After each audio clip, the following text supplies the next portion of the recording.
নমস্কার বন্ধুরা, আপনাদের সবাইকে আমার চ্যানেলে স্বাগত।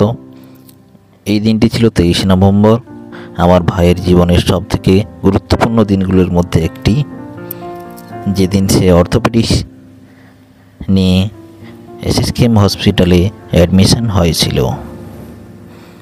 সেদিন সকাল সকাল গিয়েছিলাম। সকালে যাওয়ার পরে